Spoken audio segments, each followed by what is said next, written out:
Ed here with the Digital Digest, and today I'm unboxing the Samsung Galaxy Watch 7 for 2024. I'll include a link in the description for those of you interested in purchasing one, and in full disclosure, this was not furnished to me by the manufacturer, but rather I purchased it.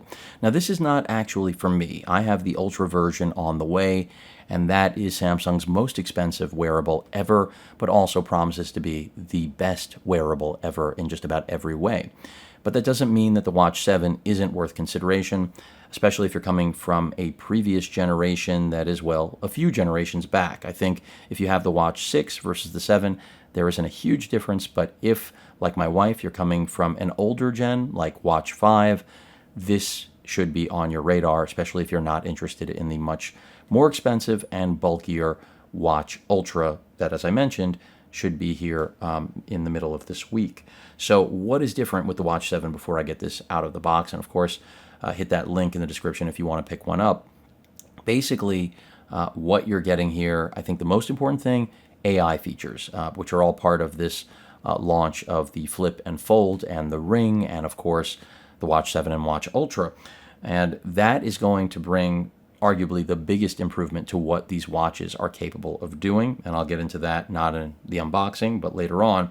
Other than that, of course, you're getting a new chip. It's Samsung's own Exynos W100 versus the W930. I'm not expecting a world of difference there, but you are also getting a larger display. The watch face 44 millimeter is now 1.5 inches versus the 1.3 inch display on the previous generation.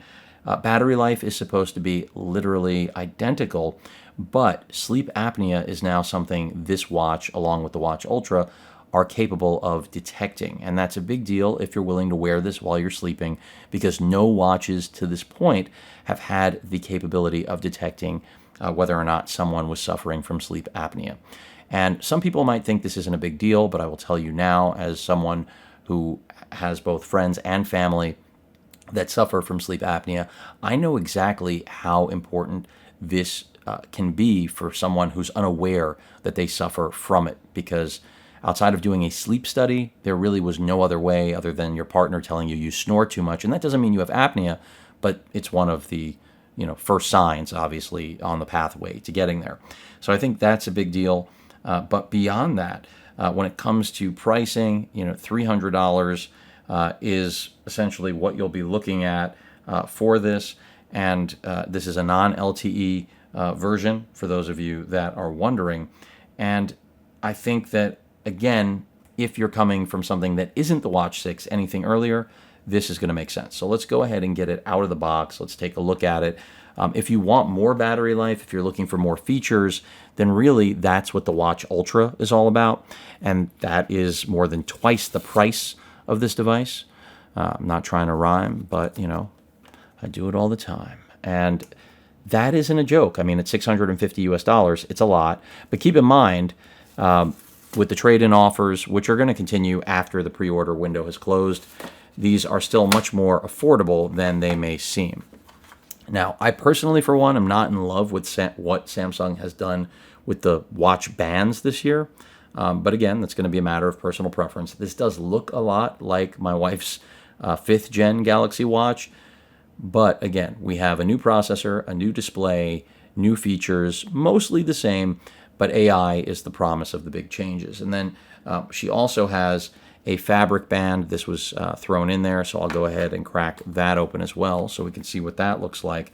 And I'm curious how many of you are actually picking up the new Galaxy Watches. I think that it's obvious that the Galaxy Watch Ultra does set a new standard for the industry because it actually puts Apple on the chopping block. Now, of course, Apple users who are loyal, beyond making sense, aren't going to make the switch. But I think anyone who's aware that that watch sets a standard for battery life, among many other things, they're going to start looking. Having a little bit of trouble with this label, but finally got it open.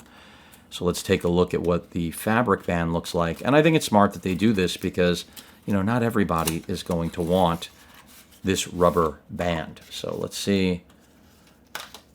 And I mean, for me, neither of these are what I would necessarily want. But the good thing is you can put your own bands on these.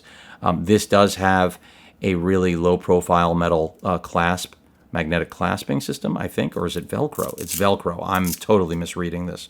So it's really a matter of what, I guess, you're after. But nonetheless, I think that, these are the connection points. I was misreading that totally. But I think it's good that you have options. And I'll be curious to see which one my wife ends up preferring. But also the premise is if you're working out, obviously the rubber band is going to be better. It's not going to absorb fluid, sweat like the fabric. But let's go ahead and just power this on. And we'll see what that OLED display looks like if it powers on. And it is. And I think it's a nice watch. I mean, I think that Samsung has done their homework. I think they've continued to improve these things. By how much? Well, that's why the Ultra exists. But for everyone else, there's this watch, and I think that makes sense. So let's see. Got our charging cable in here, if I can get it out. Doing my best here. And there you have it. It has changed slightly. So a little bit different, but same concept, that it's a magnet, and you're just going to plug this in and, just put the magnet on the back of the watch and it'll start charging. And that is literally all you've got to do. But again, that rounds out the unboxing of the Galaxy Watch 7 in the white color. I think that, I can put this on. It's not a very large watch, so I think it's going to be, suitable for just about everyone. And that's the beauty of it. There you have it on my wrist. And it's nice. Lightweight, the rubber band, again, a matter of personal preference. The little colors that they've got integrated into the band that you can see, I think, are interesting. But that's all, again, a matter of personal preference. And it doesn't hurt that they've improved the hardware and that the pricing is not insane. As long as you're not jumping to the Ultra. But remember, as I keep mentioning, trade-ins are real and effective, and they do cut down the prices on this, on all of Samsung's devices in a way that really no manufacturer matches, and maybe that's just because Samsung is the biggest and, in my opinion, the best in the business right now here in 2024, and has been for a few years. That rounds it out. Any questions or comments, please feel free to post them, hit that like button, and as usual, please feel free to subscribe, and please stay safe. Later.